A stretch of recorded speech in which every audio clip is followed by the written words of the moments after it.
Gênesis 3:6, a palavra de Deus diz: A mulher viu que a árvore era bonita e que as suas frutas eram boas de se comer. E ela pensou, como seria bom ter entendimento. Aí apanhou uma fruta e comeu. E deu ao seu marido, e ele também comeu. Sabem de uma coisa, meus queridos? Como Deus é bom, não é? E como Ele se preocupa comigo e com você. A prova disso é a Bíblia. A Bíblia Sagrada conta todo o conhecimento de Deus se revelando a nós a cada texto, a cada frase. No texto que lemos, Eva decide desobedecer a Deus que havia proibido ela e seu marido Adão, homem e mulher, de comerem do fruto da árvore que ficava no meio do jardim do Éden. No início do capítulo 3, apresenta ali um diálogo entre Eva, a mulher, e a serpente, o animal mais esperto que Deus havia feito. Aliás, esta afirmação já nos traz uma primeira lição, a de que devemos estar sempre atentos aos espertos e sagazes. Após dar ouvidos, então, à serpente e a imaginar possibilidades que iam contra a vontade de Deus, Eva provavelmente mudou o olhar para aquela árvore do fruto proibido, que se apresentava de maneira atraente. O texto diz que era uma árvore bonita e que as suas frutas eram boas de se comer. Neste ponto, nós podemos aprender mais uma lição.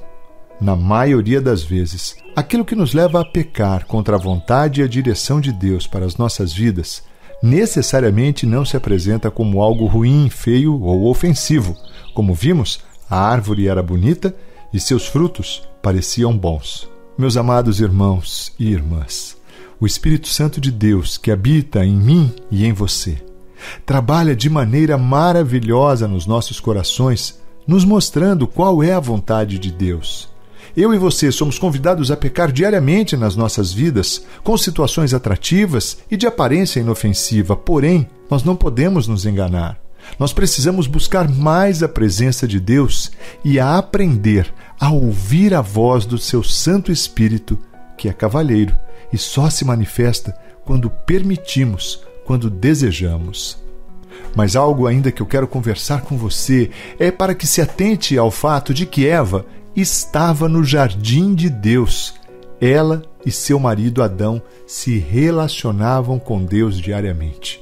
E aí, mais um alerta para mim e para você. E este, talvez, é o alerta mais importante dessa mensagem de hoje. O fato de nós nos relacionarmos com Deus não nos exime, não nos tira da possibilidade de pecar, não nos tira a possibilidade de cair. Pense sobre isso. Apesar do perdão disponível para mim e para você em Jesus Cristo, nossos pecados têm consequências. Lembre-se, um coração grato e humilde tem muita eficácia na luta contra o pecado. Segundo Crônicas 33, versos 12 e 13, a palavra de Deus diz: No seu sofrimento, Manassés orou com fervor ao Senhor, o seu Deus. Cheio de humildade, ele se arrependeu diante do Deus dos seus antepassados. Deus ouviu a sua oração e atendeu o seu pedido, deixando que ele voltasse para Jerusalém e fosse rei de novo. Aí, Manassés declarou que o Senhor é Deus. Sabe, meus irmãos, esta história é maravilhosa, pois ela retrata o que muitos de nós fizemos, estamos fazendo ou faremos um dia. E a minha oração é que não façamos. Sabe, Manassés governou Israel por 55 anos, assumiu o seu reinado com apenas 12 anos de idade. Manassés pecou contra Deus, é o que diz a Bíblia. Ele era filho do rei Ezequias, que reinou sobre Israel durante 29 anos, e a Bíblia relata que Ezequias fez o que agradava a Deus. Bem, mas o nosso personagem hoje é Manassés, um homem que, quando criança, viu seu pai Ezequias governar e adorar somente ao Deus de Israel. Porém, quando se tornou rei, a Bíblia diz que ele seguiu os costumes nojentos dos povos que Deus havia expulsado das suas terras, à medida em que Israel avançava. Manassés construiu altares de adoração a estrelas, chegou a queimar seus filhos como sacrifício, consultava adivinhos, enfim, ele desagradava ao Senhor. Eu quero fazer aqui um paralelo com os dias de hoje. Às vezes nós crescemos ouvindo a palavra de Deus através dos nossos pais. passamos a vida vendo o exemplo deles de fé e retidão, seja dos nossos pais ou avós. E então, sem o menor constrangimento, de uma hora para outra, abandonamos estes ensinamentos e nos entregamos aos prazeres do mundo e às práticas que desagradam ao Senhor. Deixamos de dar a Deus o seu verdadeiro valor e o seu lugar nas nossas vidas. Foi assim que o rei Manassés agiu. E assim como Deus falou com ele através dos seus profetas, o chamando ao arrependimento, ele nos dias de hoje, o nosso Deus, também tem nos chamado. A pergunta é, você consegue perceber esse chamado? Manassés não ouviu a Deus. Então, o exército inimigo, em uma das batalhas, o levou de maneira violenta como prisioneiro para a Babilônia. No seu sofrimento, Manassés orou a Deus, como nós lemos no texto, no início, que está no 2º livro de Crônicas, que diz: no seu sofrimento, Manassés orou com fervor ao Senhor, o seu Deus. Cheio de humildade, ele se arrependeu diante do Deus dos seus antepassados. Deus ouviu a sua oração e atendeu o seu pedido, deixando que ele voltasse para Jerusalém e fosse rei de novo.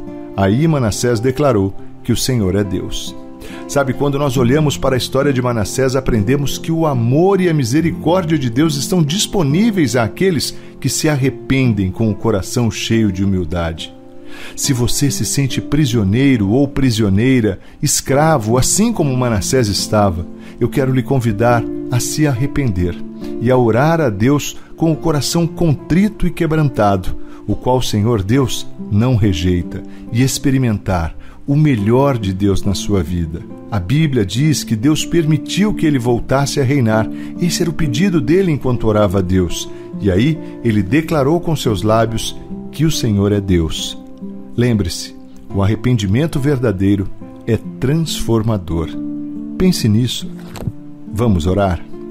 Senhor Deus, Pai amado, Pai de amor, de misericórdia e de graça, Deus Todo-Poderoso, Pai, como é bom ouvir uma história como essa.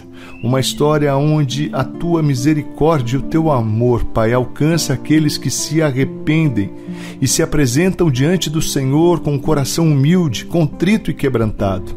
A Tua palavra diz que o Senhor não rejeita um coração contrito e quebrantado. Deus, que nós possamos entender o Seu chamado ao arrependimento. Pai, que nós possamos nos desviar dos nossos maus caminhos, que nós possamos, Pai, nos converter para a Tua direção, Pai, para a Tua vontade, Senhor. Deus, conhecemos a Tua palavra, conhecemos os Teus feitos, sabemos qual é a direção que queres para a nossa vida, Pai, mas ainda assim, muitas vezes, insistimos, Pai, em caminhar para o outro lado. Deus, eu quero agora, em nome de Jesus, declarar mesmo um tempo de arrependimento no meu coração e no coração dos meus irmãos. Pai, essa é minha oração neste tempo, que esta palavra possa mesmo gerar, produzir arrependimento genuíno e transbordar no nosso coração, Pai, a humildade de Jesus Cristo no nosso coração, Pai, que possamos nos apresentar com o coração contrito e quebrantado na Tua presença. Obrigado, Senhor, por esta palavra tão preciosa ao nosso coração, palavra que vem nos ensinar, nos exortar, nos trazer mesmo um senso de atenção, Pai, diante das circunstâncias que enfrentamos na nossa vida.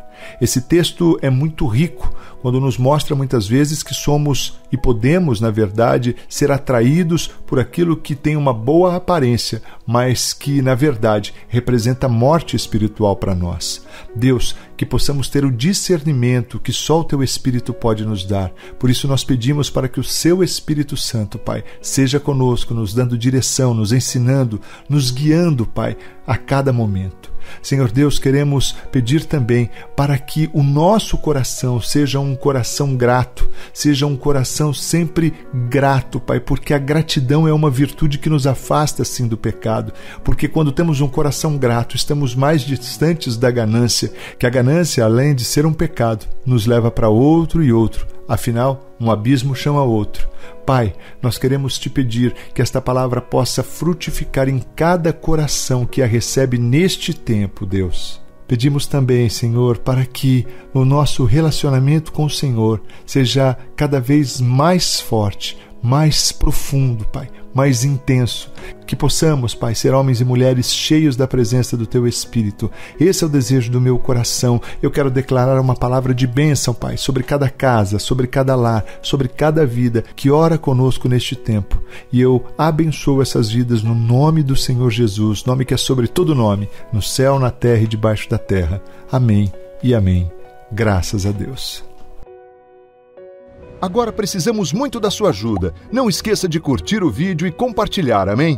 Isso é muito importante, vai nos ajudar a alcançarmos mais vidas. Se você ainda não se inscreveu, inscreva-se agora no canal Anima Gospel e no nosso parceiro Palavra do Pai. Ative também o sininho para receber as notificações em cada vídeo postado. Deus te abençoe!